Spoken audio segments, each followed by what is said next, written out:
Natasha, Debbie, show. the show. Welcome to it. Just two patriotic girls. Learning about the world. So please, don't take us the wrong way.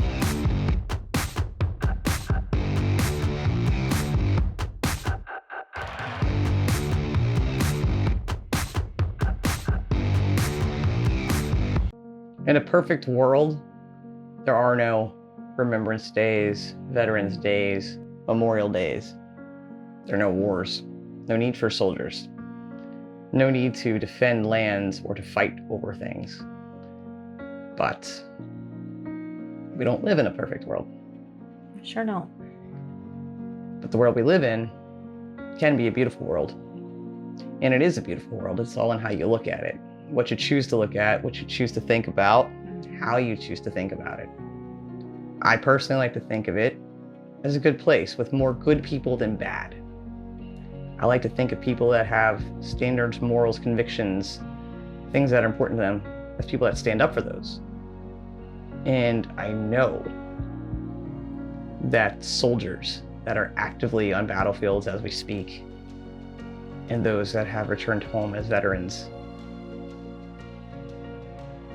those are those people. Mm-hmm. Those are the people that absolutely deserve praise, deserve recognition, deserve a simple thank you for your service. Thank you for your service. And we honor them again today here on November 12th, Remembrance Sunday. Now we are filming this on Saturday night. Yes, we are. November 12th is also my birthday. Just want to add that in. It's my birthday. You're watching it, not yet, but for me, but... Happy early birthday. Thank you. But we're filming this on the 11th, and we know there's supposed to be some protests today in London, and our minds are thinking about that because we obviously are filming this without knowing what's happened, hopefully, and we pray it's peaceful. We really do. Having said that, we almost weren't able to make this video today. You know, like the U.S. Postal Service says, neither rain nor sleet nor snow nor dark of nights will keep us from delivering the mail. We neither COVID over here. Unfortunately, I tested positive for COVID yesterday. My first time ever having it, but Natasha's been nursing me back to health as best she can. Not what I wanted to give you. No, well, you didn't give it to me, but as long as we're together, that's what matters. And we're going to get her healthy. But, you know, the show must go on. This episode is very important to honor those that have fallen, that have served. So I definitely wanted to be here for this. Yeah. The least I can do is film a video to honor them for all that they have done. I mean, there's this is nothing compared to what veterans have given. Yeah, that's well said, babe. Well said. And we just want you to know, again, we always extend our most genuine, heartfelt respect to all soldiers of the Allied Forces of the United States of America. You know, we say little speeches and stuff, but there's no profound words enough to really get across the message that we want to. You know, and like I said the other day in the video, if you didn't see our Friday episode on the Tower of London Poppies, and also what veterans think of on Remembrance Day, go have a look. But as I said there, you know, the world's a very divided place right now, and it has been for a while. But, you know, we can choose to let those divide us, or we can choose to see what is so similar about us. Exactly. And I think, again, like I said, those good people, being soldiers, and those other good people that stand up for their convictions, their morals, their beliefs, and things like that, there are more good people in this world. You just have to look at it and see it that way, and pay attention to it, and not focus on the negative and the things that try to divide. And one of the things we've done on this channel is learn our differences with the countries we've looked at. But the thing Debbie and I have learned the most of our differences is how much we are alike. There's so much, so many different ways that we are more alike than we are different. Yes. At the end of the day, we're all wanting to help and be there for each other and love each other. And that's the important thing. And today's the day to feel that, I think. And that's my soapbox moment. What we're going to look at today are two videos. First time ever, we are going to hear a song. We were told this is a very good patriotic song. we went on our Facebook Live and asked, what should we listen to? And we got a resounding answer, Nimrod. So the first video is Nimrod, the Hunter by Edward Elgar at the Cincinnati, London, 2011. So I know there's no words. We were told it's just music. So it's never heard it. So we'll be checking that out. And then we'll be looking at the second video, the Poppy. The history of Remembrance Day poppies. Why do we wear poppies on Remembrance Day? When did this tradition start? What is it about the poppy that captured the public imagination so profoundly? And why do some people see the poppy as a controversial symbol? So that's what we're here for. I can't wait to learn that. Yeah, because I've always thought, I heard somewhere before, it was an American lady and a French lady. But if you don't know, in America, we don't wear poppies. No, it's not nearly as popular. I think it used to be way before us. But no, we don't really see those. So I'd love to know this information. And I wonder if I think you guys might even learn something too. I don't know. Be interested. First and foremost, let's get into it. And we're going to hear Nimrod the Hunter by Edward Elgar right now. The mass bands will now play one of the most haunting of melodies from Elgar's Enigma variations, Nimrod the Hunter. Okay. Beautiful sight.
Goosebumps just got there.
Mm.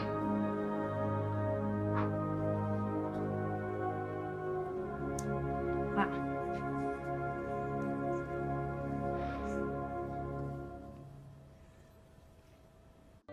In 2000. Holy crap. That was amazing. I- It was very haunting, like they said. I love the drums at the end there. It was very somber, yeah. And I think that's one of the first times I've ever not really said anything during anything. I was just mesmerized by that. I felt that. I felt that. I have goosebumps everywhere. Yes. Literally everywhere. And they're making me cold. When we went on Facebook Live and asked people what song we should look at, to add to this video, everyone said this one. And then a few people said, you'll know it when you hear it. No. Never heard that in my life. Did not recognize it? No. And I expected to, because I feel like that was beautiful. It was perfect for that occasion. Definitely. It is.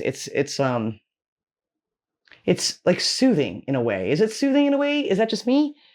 Kind of soothing, but yet somber. Yeah. Like you said. Yeah. It kind of like soothed my heart feeling sad. That's what I mean, I guess. Yeah.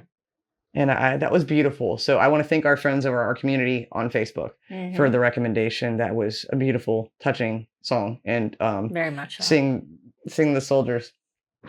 Oh, always love it. You can't see the soldiers. And then just the monument too. All people lying on the street. That was very moving, very impactful. Okay, so let me just rewind that for a minute. The next video is starting here. And this one is how we're going to learn about the poppy and where they came from and why wear them and all that fun stuff. So I'm actually really interested in this because I want to learn more about the poppies. And I want to say thank you to Jay Bond. Yes, thank you, Jay. Jay's been supplying us with poppies that'll last us probably for the next 10 years. And we appreciate it. And thank you so very much. So thank you so much. And we love these. They're very pretty. So let's learn about the poppy. In 2014, 800,000 ceramic poppies designed by Paul Cummings and Tom Piper went on display at the Tower of London. 2 parts of this installation later went on tour around the UK to 19 different locations before ending up at IWM London in 2000. Hold up. They didn't say that in the first video, did they? They did. I missed it. Yeah, me too. I knew they went on tour. And I don't remember reading that in any comments. Apparently they did. They're in different places. That's cool.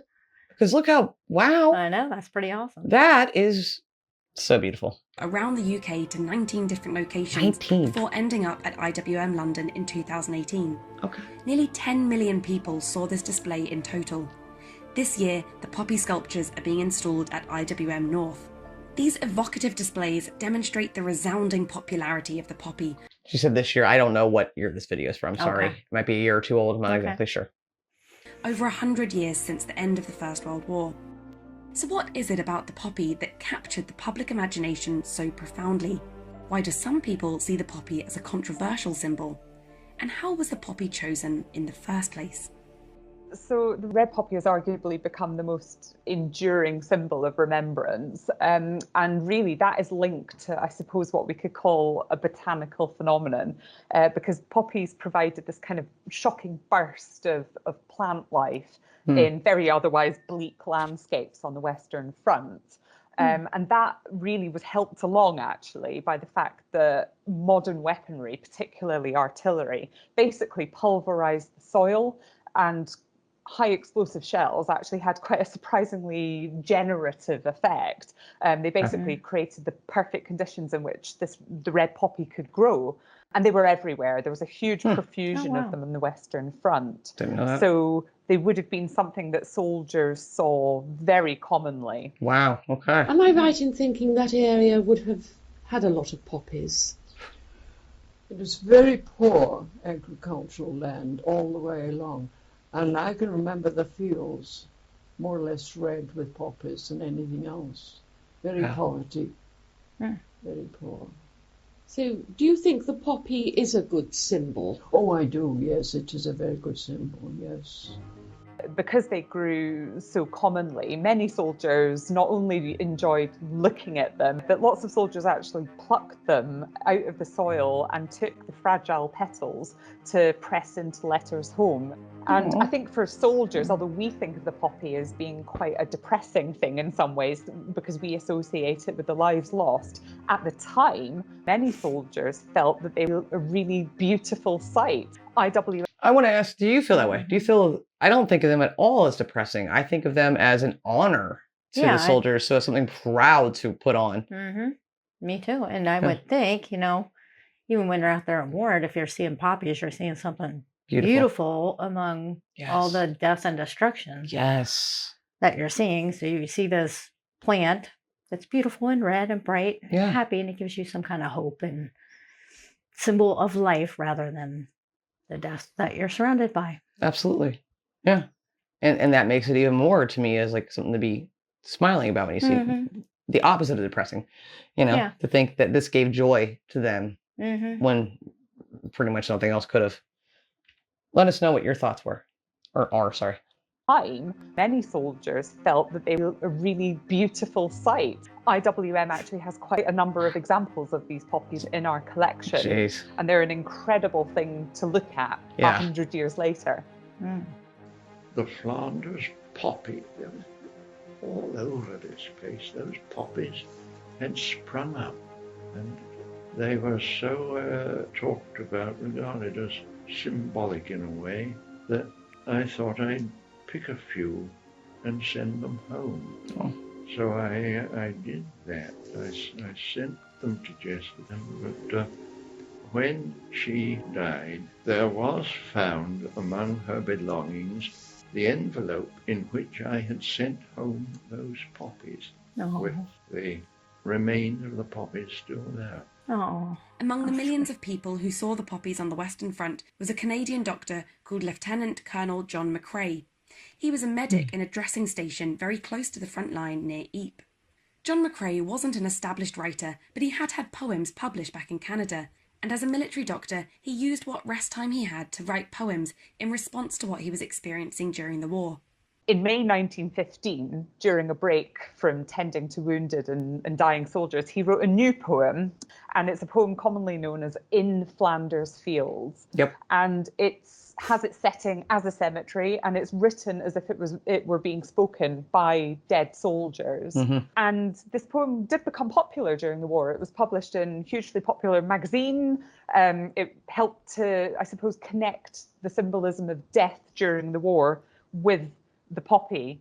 And McCrae himself did not actually survive the war, but it was really after the war that the poppy became the iconic symbol of remembrance that it is today. In 1920... Hold on a minute. I did not know that he didn't survive the war. Wow. That's going to be... I'm now never going to look at that poem ever again in the same way. Wow. I did not know that. Okay. I will never look at that in the same way again. Of remembrance that it is today. In 1920, there were numerous acts of remembrance across Britain, such as 2 minute silence, the burial of the unknown warrior, and the unveiling of the cenotaph in London. But at this point, we can see that the poppy was not yet the flower of remembrance that we think of it as today. If you look at photos from, say, that unveiling of the cenotaph, the reeds that are laid around its base were actually not of poppies. You can see, even though the photos are black and white, you can see quite clearly that there are other flowers, and the poppy isn't as established and had not taken hold as it's known today.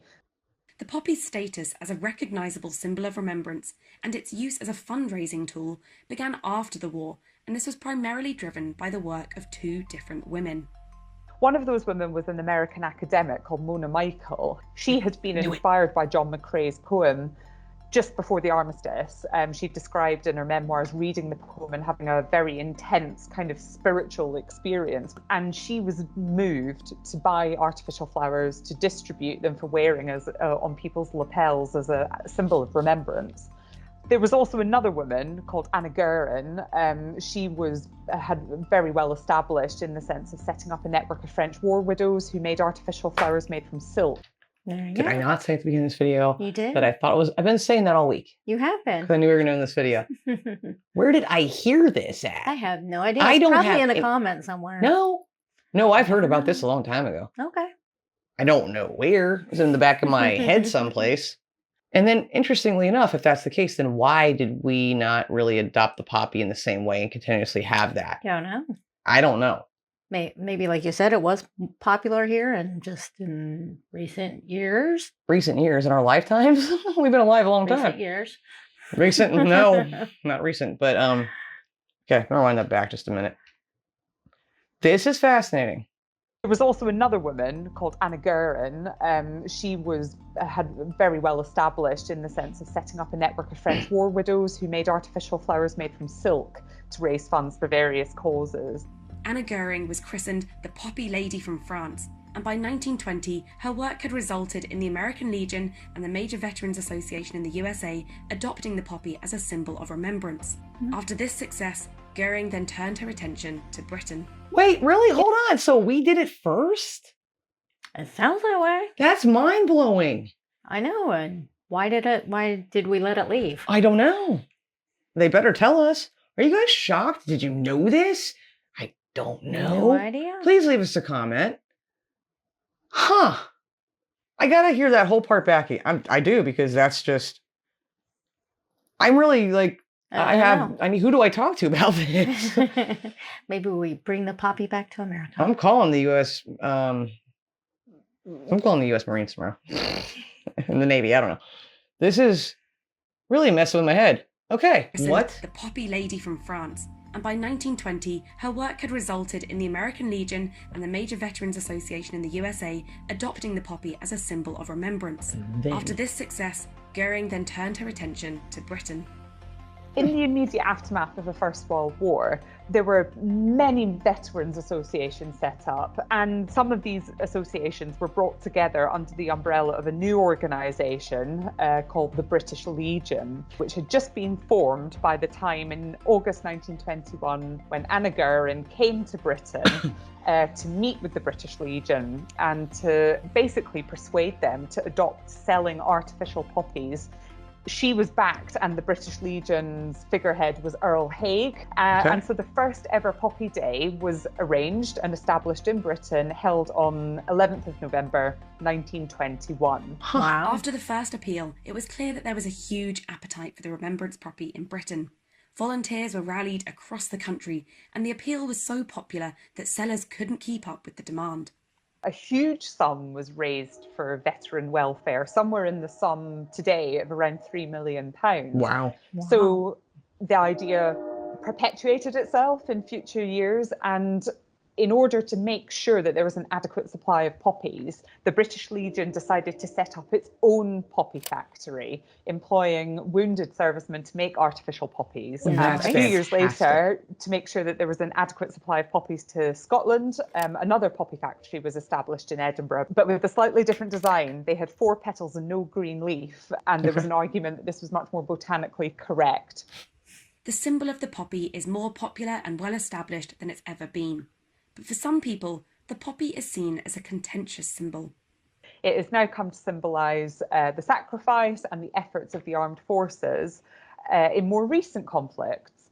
But because these more recent conflicts have become more complex and perhaps less morally ambiguous to some people, and therefore not as well supported as broadly the world wars were, the poppy has become a more contentious symbol.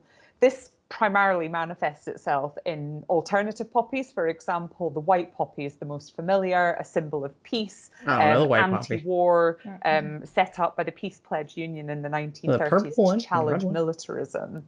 It's also seen in controversies over the red poppy. Hold on, have you ever seen the white poppy? I've never seen it. I've not seen it. Nope. I'm like, we have quite a few of them here. And if you notice the ones that we wore in the Friday's episode, we wore it last year too for our Remembrance Day episode. Again, we don't have them here. We had to go to a craft store and buy some, and then Debbie put a pin in the back for. I turned them into pins. Yeah, so I mean, there probably is some places where you can, but in our area, no. And none that we know of. My grandparents never wore or talked about a poppy. I've never seen a photo of them wearing it. My grandpa was in World War II.